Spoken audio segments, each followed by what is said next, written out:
My, what a beautiful audience. What a wonderful time to be in the city of Portland, Oregon.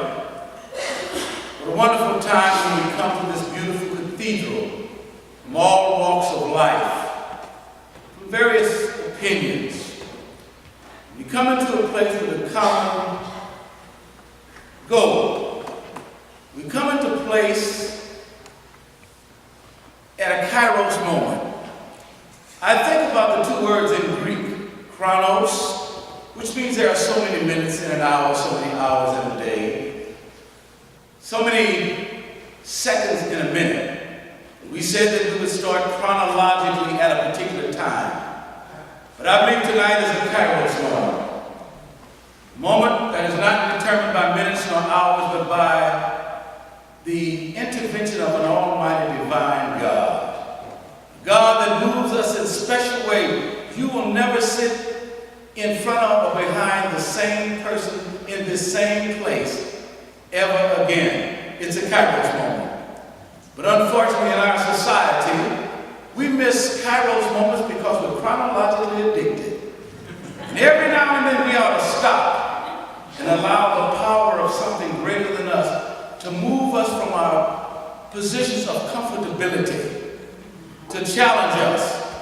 I could not get up here and tell any of you anything about climate change, environmental justice, global warming that you already don't know. This is a state where you're walking, where you're looking at the climate and the environment. So I would be remiss if I tried to get up and articulate all of the kinds of things that I've learned over the last 7 or 8 years. But there are certain times in a kairos moment that somebody might come and say something that might just prick your consciousness for a moment.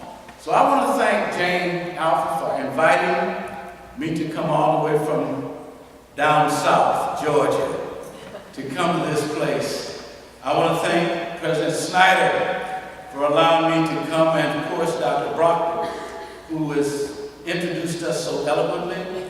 Dean, thank you for letting me, since I'm now not retired, I'm rewired, to stand before this beautiful sanctuary and speak about something that means so much to me. This is a special night because I have an opportunity, and I heard her say, a friend of a tall black man from the South.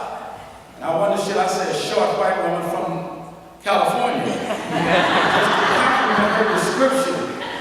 But over the years, we have become friends because we have a common bond about what's so important. So when I came here, I had a beautiful speech prepared, and Sally said, oh no, we don't have to give a speech tonight. We're going to sit in 2 chairs and just talk casually. And she got up here, and I don't know where she came up with that speech. I was sitting there trying to say, now, what do I say? What can I say? What can I talk about? And I said, well, I wonder what could I talk about? And whenever you're in a quandary about what to talk about, you should always ask somebody. So I briefly called my son at home. I said, son, what should I talk about? He said, well, Dad, sound intelligent in front of that august body. And I said, okay, I'll talk about that. Talk to somebody else, and they said, look, talk about what it means to go into fracking and nuclear waste and all of those things that are negatively, disproportionately impacting the underserved and the black community. I said, that sounds good. So I turned to Jan. I said, Jan, what should I talk about? She said, talk about 15 minutes because we've got a Q&A coming up.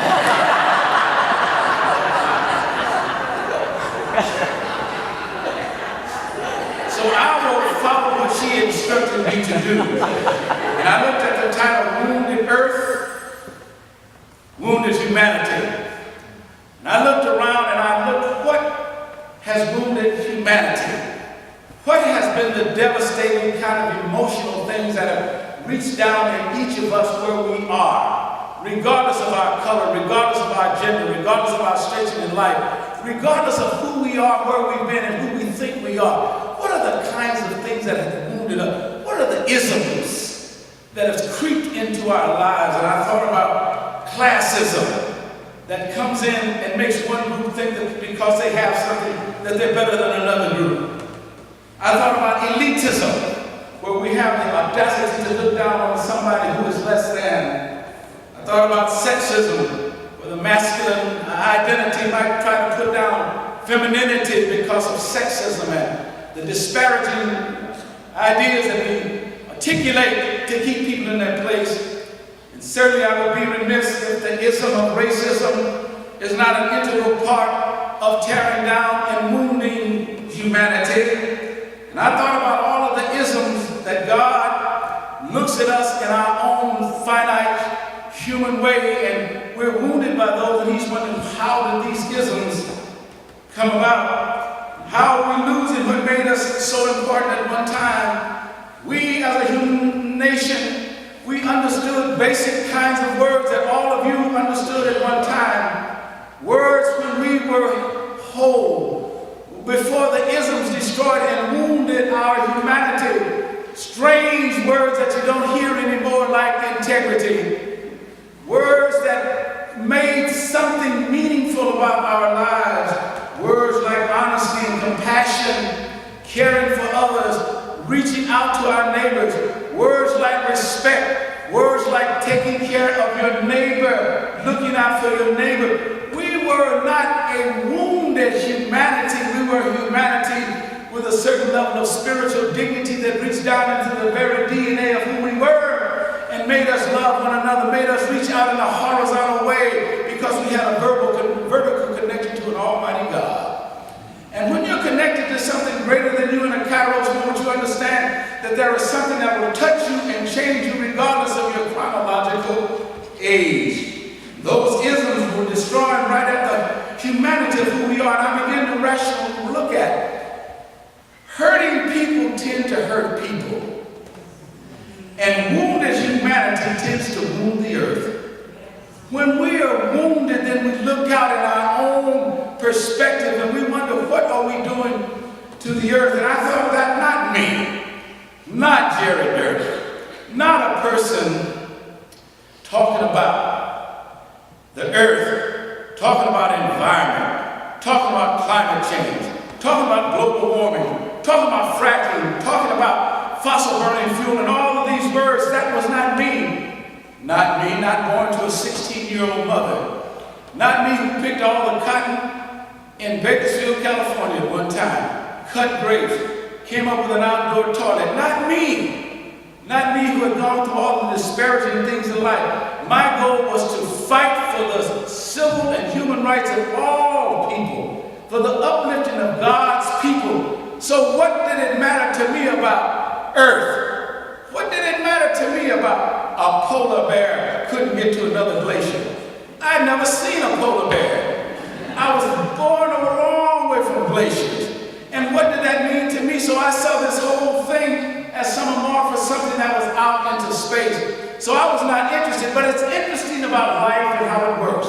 Even coming to something like the Trinity Church tonight, you never know who will say something, you never know what question will be asked, that somebody will touch and change your life when your minds and your hearts and your ears are open and you're ready to make a change in your life.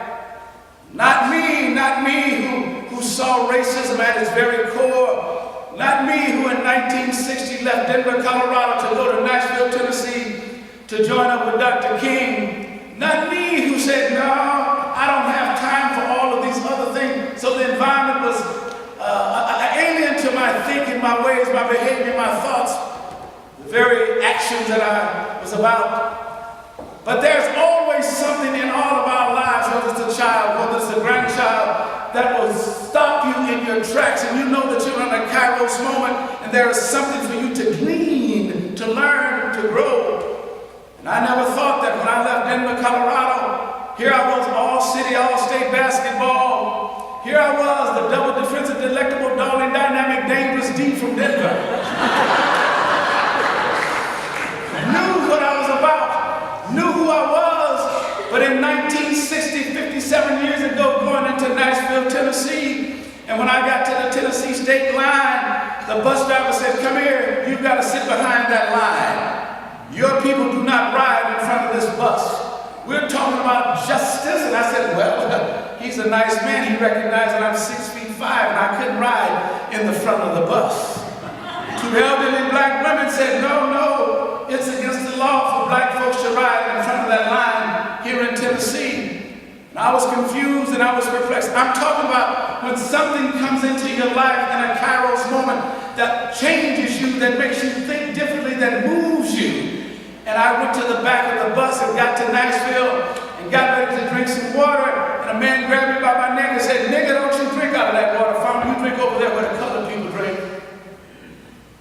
And I looked at him. But the coach came in and said, no, you're getting in a lot of trouble. Come on, let's get on campus. So I went to the campus, but you never know what will happen in a conference like this, in a meeting like this, what the ecumenical ministries are doing and reaching out to the programs that you're funding, that you're touching, whether it's immigration.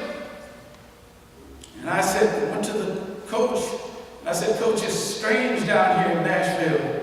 Something's wrong. They must not realize that I was all city, all state basketball. They must not have realized that I'm the double defensive, delectable, darling, dynamic, nameless, devastating D from Denver. They must not have known it. He said, keep your mouth shut. Then I began to understand sometimes you've got to speak out against injustice. Sometimes you've got to speak out against immoral. Sometimes you've got to stand on truth and speak truth to power. But I didn't know that at 18. A Kairos moment, listening that I thought I was coming to play basketball. And so that night, I went down to a place called Fisk University. When I went into Fisk University, I'm standing there with my roommate who was 6'8", the other was 6'9". And Fisk was down the street from Tennessee State. And Fisk had a grand reputation of having some of the most beautiful, intelligent women that we've ever seen. And I went down there to see the intelligence that night. Tall intelligence, short intelligence, all kind of intelligence. You never know in a Kairos moment what God will do in your life. And I walked into the place, and I'm standing there in my room, and we said, boy, look at that intelligence. Ooh, and where's that intelligence from? And then the back door opened, and 5 men walked in. And I said, oh no, this is going to be a dull gathering. 5 of the men, one of them's name was Hosea Williams. The other name was Julian Bond. Then there was a young guy, 28 years old, named Andrew Young. And then there was a little short guy, my same age, named John Lewis.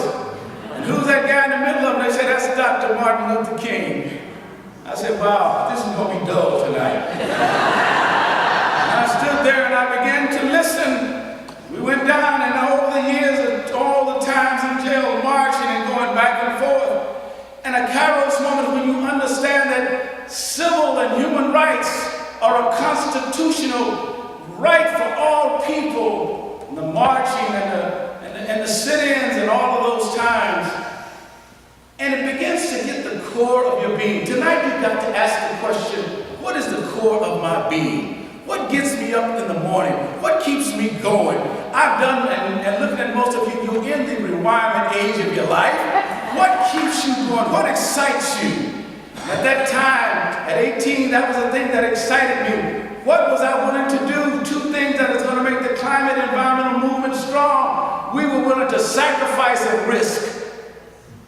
2017, very few people want to sacrifice or risk anything.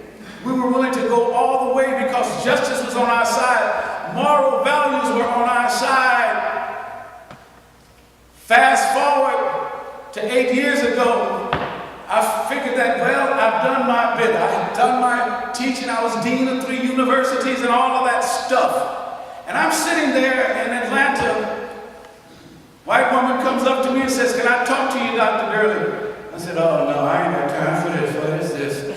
I need you to help me curb teenage pregnancy here in the state of Georgia. And I asked the question, why would a white woman want to come to Georgia and curb teenage pregnancy in black children? But she had a passion, she had a burning. Each person has some purpose or vision in his or her life that they were willing to sacrifice for. And she said, began to talk, and she said, the evangelicals are thinking that I'm trying to push condoms, and I just want to change the way of life to help people, to lift up people. That's what we even do in the environmental movement. It is not a selfish movement. It is about protecting God's perfectly balanced ecological world so that the generation now and the generation to come can breathe clean air and taste fresh water and realize that it can be better because it was given to us to be stewards according to Genesis 2:21-26. And she said, if you help me, I'd like to introduce you to my husband. He knows a little something about environment. I'm talking about how things come together when you open up. I said, all right. We went in and I was with her a couple of meetings. Her name was Jane Fonda. His name was Ted Turner. And I began to say, well, wait a minute, what? He said, up in Iceland, the glaciers are melting. Do you realize that right now what the gas house effect is doing? Do you realize the heating effect? Do you know what carbon dioxide is doing to the gas? Oh, no. I'm dealing with police brutality. I'm dealing with teenage pregnancy. I'm dealing with poor education. He said it's all interrelated. Then I began to connect the dots to understand that it's all interrelated. We're charged to protect the earth, and the earth will protect and provide for us. I said, this is starting to go back to where I was at 18 and 20 and 24 and 25, and it began to come together. What is that purpose, that mission, that burning desire inside of you that says, I will no longer go to a meeting to decide when we're going to meet again. I'm no longer going to a conference to find out who are the great speakers and who are the names so that I can get their book and read the book and then go to the next one and get another book and another book. And the climate continues to be wounded. The earth continues to be wounded. I looked at that, and the next thing I knew, Laura Seidel, Ted's daughter, invited me to a meeting. And I said, Laura, I am through meeting with these environmentalists and these conservationists. They're the smartest people I know. They've got wealth, and they really can articulate, but they're so dull. They're the dullest people I know. They just talk through issues, and it still gets worse. The heat is going up. We're at a nexus point in the world, and they're talking about, well, let's just see the nuclear power and the blah, blah, blah, blah, blah, blah. She said, I want you to meet somebody. I said, I don't want to meet anybody else. I've got to get back to doing God's will, to my calling. But she said, I want you to meet this person. I said, I can't. I said, all right. So I went to this place, and I met Sally Bingham. And I don't know if you've known about a fox terrier.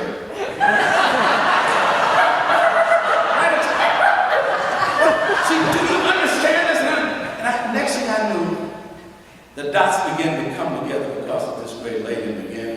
And people began to wonder, what is wrong with you? Why are you got rid of your Mercedes and you drive a hybrid now. Have you lost your job or your mind? I said, no, there are more important things to do. We began to talk and through IPL and put it in 40 countries. And we began to talk because I understood that everything rests upon a faith foundation. Everything has a spiritual core. Now people are saying, I'm not religious, I'm spiritual. Okay, stand on your spiritual core and let your religiosity die. Because there is something that is so vitally significant in all of our lives. And so from that point on to now, then I met a young man. I began to talk to him in 2007. I was heading his prayer team. And he said, I think we can do something. I said, let's try it. And every Friday we prayed. That was in 2007. And I said, come on, Barack, I know you can understand this. You're going to make something out of your life one day. We get together and pray. And then all of a sudden we went out to Iowa and they started believing this big-eared guy. And next thing I knew, he became president. We started talking about things like I didn't understand cap and trade. We started talking about the kinds of environmental issues that are detrimental and negatively impacting the underserved population. Then I began to ask the question, if this is so important, and if African Americans and Latinos and people of color are being devastated more, why aren't they in the audience? Why aren't they in the Sierra Club? Why aren't they in the wildlife? Why aren't they in all of these organizations? Why are they talking about people rather than with people? And I just began to ask stupid questions like that. And it wasn't that people were segregating, it's that the people of color had other priorities ahead of them, survival issues. So how do we begin to bring the legislators together, the business people together, the politicians together, the educators together, and rest them up on a moral foundation of faith? That there is a God that sits high, that gives us all a certain level of consciousness. And it was tough for me because I'm a licensed psychologist, 4 degrees in psychology. and then another master's in divinity. And I began to pull that together to understand what makes you really tick. What makes, when you see, as in Atlanta, when the asthmatic rate among children went from 7% to 28%, when I look at the fracking that's going on in Oklahoma and Kansas, and the earth shifted, when I go down, Sally and I, when we went down to after the Katrina, and we saw what was going on there, when I see the oceans rising up like this, and the hurricanes increasing, and I begin to understand from a civil rights action that everybody's got a Harvey in your life. And when you finally get Harvey together, Hosea is on the way. And when you get Hosea together, Maria is in the wing. So I begin to understand that not only is the earth wounded, but we're wounded in the cycles of life. So it's going to take people like those of us who are here, those of us who care, those of us who are insightful, those of us who understand that in the Kairos moment, I have something to do and I'm willing to sacrifice and I'm willing to risk.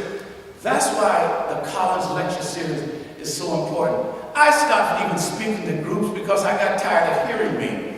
And then I began to wonder, somebody came up and said, you know, what is it that I can do? I'll never forget in 1967, we were marching in Cicero, Illinois. They stopped Dr. King, and they said, Dr. King, we need to ask you some questions. And I'll never forget the response. He said, I cannot give you an interview right now. Watch this. He said, I've got to go catch my people.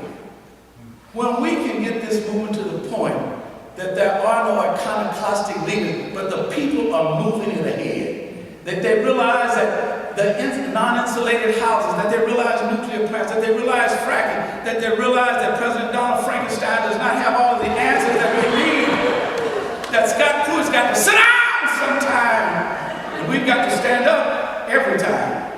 That's when the difference becomes. So tonight, to come here in my requirement, to say that I don't feel no ways tired. I feel now that I have an obligation to my grandchildren. You have it. Not the next generation, but the now generation. I learned one thing the other day, and my age caught up with me. When I had to walk 3 blocks in San Francisco uphill, I could not do it. And I looked and I said, you know, it is not the environment. I've got to change my attitude.